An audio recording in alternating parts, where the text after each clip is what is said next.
கம்பெனிங்கிற channel 100 greatest performance of டிகேட்ங்கிற ஷோக்கு Indian film இண்டஸ்ட்ரியில இருக்கிற முக்கியமான 8 பேர் கூப்பிட்டுருந்தாங்க. அதுல நம்ம கோலிவுட்ல இருந்து விஜய் சேதுபதி அண்ணாவை கூப்பிட்டுருந்தாங்க. அந்த இன்டர்வியூக்கு வந்த ஆக்டர்ஸ் எல்லாம் எப்படி ட்ரெஸ் பண்ணிருந்தாங்கன்னா,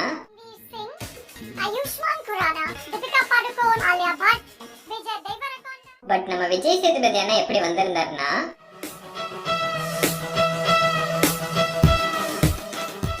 விஜய் சேதுபதி அண்ணா எப்பவும் எங்க போனாலும் இப்படிதான் இருப்பாரு. சோ நிறைய பேருக்கு தோணி இருக்கலாம் ஏன் இவர் இவ்வளவு சிம்பிளா இருக்காருன்னு.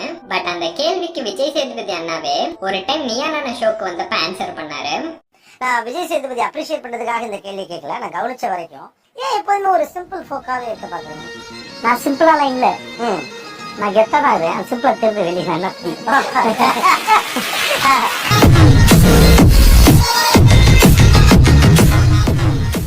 2013 பிரேசில்ல இருக்கிற பெலோ ஹரிசாண்டுங்கிற இடத்துல சைடு ஒர்க் கன்ஸ்ட்ரக்ஷன் ஒர்க் நடந்துட்டு இருந்திருக்கு. அப்ப அங்க வந்து ஒருத்தர் அவரோட காரை கன்ஸ்ட்ரக்ஷன் ஒர்க் நடந்துட்டு இருக்கிற இடத்துல பார்க் பண்ணிருக்காரு. அப்ப அங்க இருந்த ஒர்க்கர்ஸ் எல்லாம் காரை நகர்த்த சொல்லியும் நகர்த்தாமலே அவர் போயிட்டாரு. பட் திரும்பி வந்து பார்க்கும்போது காரை நகர்த்தி பார்க் பண்ணிருக்கலாமேன்னு அவர் தோணி இருக்கு. ஏன்னா அந்த ஒர்க்கர்ஸ் எல்லாம் என்ன பண்ணிருக்காங்கன்னா,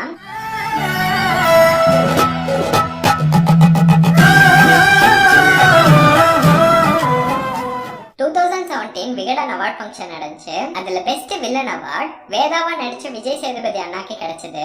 அப்ப வில்லன் அவார்ட் வாங்குறதுனால உங்களுக்கு பிடிச்ச வில்லன் யாருன்னு விஜய் சேதுபதி அண்ணாவை பார்த்து கேட்டாங்க. அதுக்கு அவர் என்ன சொன்னாருன்னா, உங்களுக்கு ரொம்ப பிடிச்ச வில்லன் யாரு? எங்க அப்பா நினைக்கிறேன். அப்படி என்ன பண்ணாரு? என்ன பெற்று வளர்த்தாருல.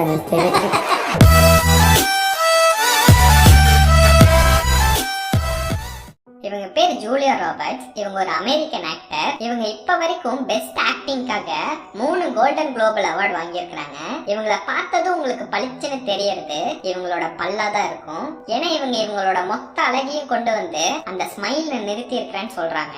சோ இவங்களோட ஸ்மைல் தான் இவங்களுக்கு ஒரு ஐகானிக். அதனாலே இவங்க என்ன பண்ணிருக்காங்கன்னா, காருக்கு பைக்குக்கு மனுஷனுக்கு எல்லாம் இன்சூரன்ஸ் போட்டு நீங்க பாத்திருப்பீங்க.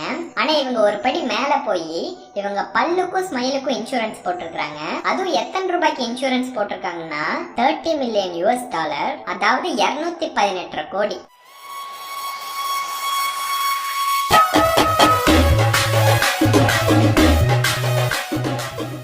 கமல் சாருக்கு அடுத்தது அதிகமா முத்தம் கொடுக்கற ஆள் யாருன்னு கேட்டா கண்டிப்பா எல்லாரும் விஜய் சேதுபதி அண்ணாவை தான் சொல்லுவீங்க. பட் அவர் ஹீரோயின்ஸுக்கு கொடுக்கறதுல ஃபேன்ஸுக்கு தான் நிறைய கொடுக்கறாரு. சோ ஒரு பிரஸ் மீட்ல ஒரு ரிப்போர்ட்டர் விஜய் சேதுபதி அண்ணா கிட்ட, எப்படி நீங்க எல்லாருக்கும் கிஸ் கொடுக்கறீங்க, ஹைஜீனிக்லாம் பார்க்க மாட்டீங்களா அப்படின்னு கேட்டுட்டாரு. அதுக்கு விஜய் சேதுபதி அண்ணா உடனே என்ன சொன்னாருன்னா, யாரையும் இழுத்து பிடிச்சி நான் முத்தம் கொடுக்கல, எல்லாருக்கும் முத்தமும் கொடுக்கறது இல்லை. பசங்க யார் கேட்கறாங்களோ அவங்க தான் முத்தம் கொடுக்குறது. இப்போ 55 வயசுலாம் வந்து சரி முத்தம் கொடுப்பீங்க கொடுங்க. அந்த ஹைஜீன் அந்த விஷயங்கள்லாம் ஹைஜீன் என்னது ஹைஜீன் தெரியல, எது ஹைஜீன் தெரியல எனக்கு. நீங்கள் போய் ரோட்டில் சாப்பிட்றீங்களா, இல்லை ஸ்டார் ரோட்லேயே போய் சாப்பிட்றீங்க, நீங்கள் எங்கே ஹைஜீன் கன்ஃபார்மாக சொல்லுங்க பாருங்க.